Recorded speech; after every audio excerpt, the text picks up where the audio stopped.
조금 전 류혁 전 법무부 감찰관과 인터뷰 말미에서 이야기했던 바로 그것, 노성원 수첩에 적혀 있다라는 그 내용, NLL에서 북한의 공격을 유도한다. 이 내용을 접하고 가장 심장 철렁했을 분들이 바로 접경 지역 주민들일 것 같습니다. 그리고 또 이 사안에 대해서 접하다 보니까 환기되는 게 있는데요. 백령도 연평도에서 포사격 훈련이 7년 만에 재개된 바도 있었습니다. 이 상황 아주 예사롭지 않은 눈길로 지켜볼 분들이 바로 접경지역 주민들인데요. 백령도 주민자치회장과 선주협회장을 맡고 있는 장태현 씨 연결해서 이야기 나눠보도록 하겠습니다. 나와 계시죠? 네, 네, 안녕하세요. 예, 예. 반갑습니다. 예, 제가 인사를 이렇게 드려야 될 것 같은데요. 안녕하시죠? 회장님. 안녕, 뭐, 이렇게 마무리되는 걸 보고 안녕합니다. 예. 예. 불안하지는 안녕하세요. 않으세요? 예? 불안하지는 않으세요?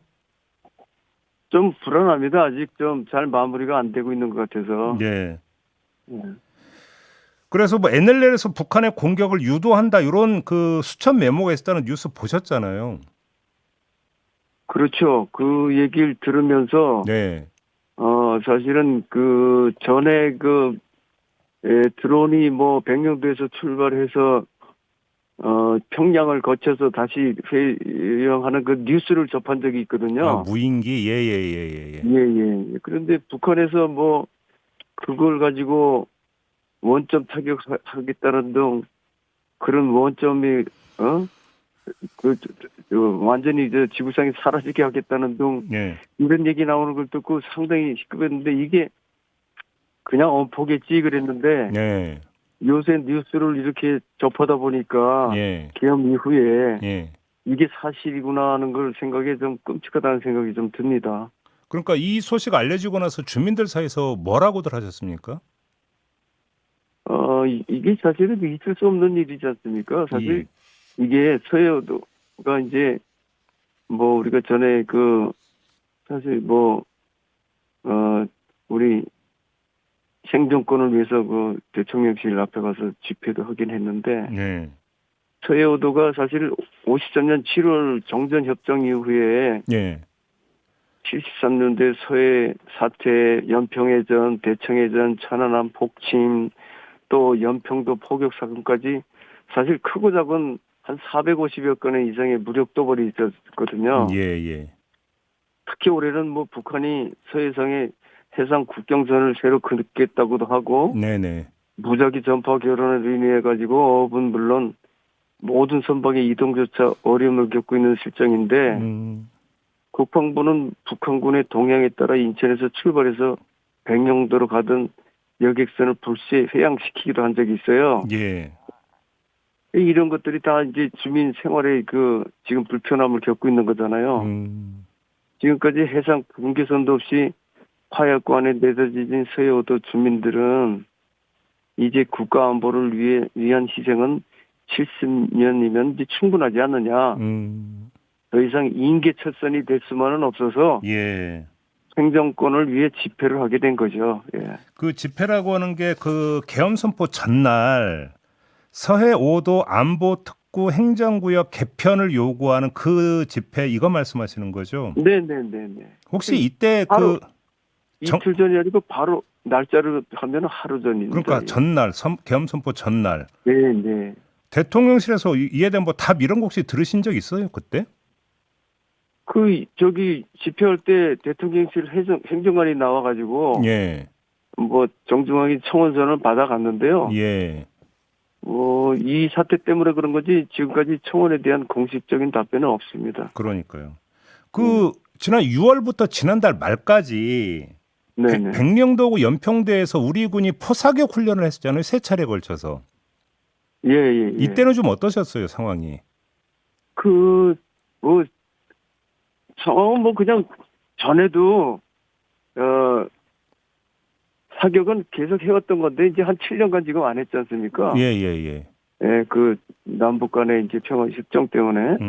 근데 9.19 군사합의 때문에 안 했는데 솔직히 뭐 한 7년 동안 포성이 들리지 않으니까 평화롭기는 좀 했어요. 예. 근데 한편으로는 어디로 튈지 모르는 북한 정권이지 않습니까? 그래서 현실적으로 보면 훈련이 전혀 없는 것은 약간 불안하게 느껴지는 점도 있긴 했죠. 예. 근데 또 유비무환이라고 국방력은 늘 준비되어 있어야 한다고 생각하거든요.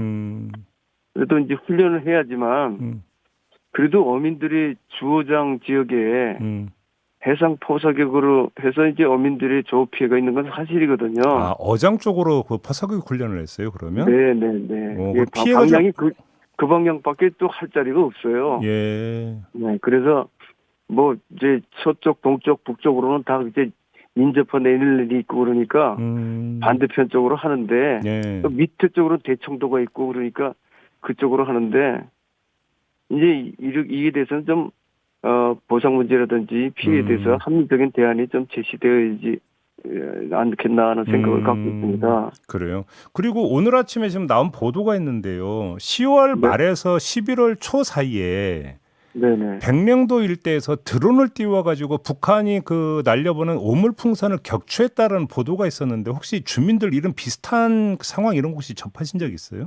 이거에 대해서는 이제 금시초문이거든요. 예.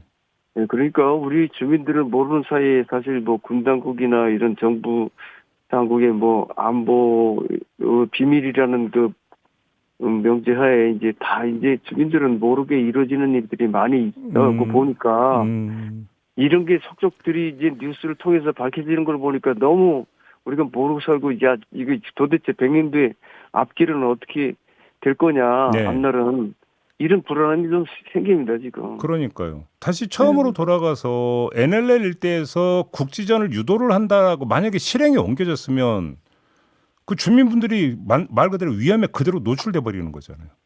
아 그렇죠. 예. 그래서 이제 이게 사실은 뭐 예를 들어서 뭐 이런 게 예를 들어서 보니까 뭐 노상원 정보사령관과가 뭐 네. 옛날 부근에서 뭐 이게 내란을 설계했다 그러고 공격받게 하겠다 그러는데 아니 이게 주민의 목숨을 권력 유지 수단으로 이용했다는 게 이제 붕괴를 넘어 허탈까지 한대요. 네. 지난 10월 말경에 뉴스를 통해서 북한이 이제 뭐 무인기를 갖다 백인도에서 떠서 이제 평양 갔다 왔다는 거 이렇게 하고 뭐 아까도 말씀드렸지만 저희는 뭐 원점을 갖다가 없애버리겠다 이게 백령도의 소형 핵이라도 사용하겠다는 뜻인지 예.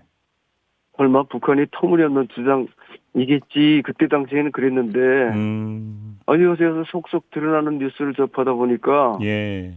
그게 딱 기염을 합리화하게 한 작전의 일부 수순이었지 않았나 하는 생각이 드니까 정말 끔찍해요. 그러네요. 예, 빨리 당국이 사실관계를 밝혀야 한다고 생각합니다. 이거. 그러니까요. 그러면 이제 주민들 입장에서는 사실 그러니까 그 피부에 와닿았던 게 이제 평양에 무인기 뜨고 그래서 네네. 북한이 이 무인기 띄우는데 원점 타격하겠다라고 그러니까 입장 냈을 때부터 주민들은 상당히 이제 불안해했다 이런 말씀이시네요, 정리를 하면. 그렇죠. 그거 끔찍한 일이지 않습니까? 백년도를 갖다 날아갈 판이라고 생각하니까 이게 근데 그때 당시에는 사실 실감은 안 났어요. 예. 하도 북한이 뻥을 많이 치니까. 예. 근데 지금 이게 이번에 계엄 이후에 아니 이게 속속들이 이제 뉴스를 통해서 듣다 보니까 이게 사실이었구나. 이렇게 생각하니까 이게 보통 끔찍한 일이 아니더라고요. 이게. 그러니까 말이에요. 네네. 예. 아이고, 참 많이 불안해하실 것 같아요. 예. 예. 알겠습니다. 혹시 뭐 그 다음에 뭐 보호 조치나 이런 게 더 강화됐다 이런 얘기는 못 들으셨죠? 그런 것들은 뭐 이거 원래 발표를 그런 것들은 다 안 하는 거니까 지금 정부의 이제 이번 탄핵 문제라든지 이런 것들하고 정부가 좀 이제 좀 정리가 좀 돼야지. 그렇죠. 이게 중심이 잡혀야지 저희 주민들도 좀 뭐 이렇게 평화롭게 살지 않겠습니까? 맞아요. 예. 이 사실 이전부터 정치인들이 서해오래 살아주는 것만 해도 애국이라고 이렇게 전에 얘기해왔거든요. 그러니까요. 근데 사실 뭐 지원 같은 건 뭐 우리가 2010년도에 연평 알겠습니다. 포격 이후에 예. 알겠습니다. 서해오도 뭐 이렇게 특별 조치하고도 그랬는데 별로 알겠습니다. 피부에 와닿는 게 없습니다. 예. 알겠습니다. 회장님 말씀 잘 네네. 들었습니다. 고맙습니다. 네네. 네. 감사합니다.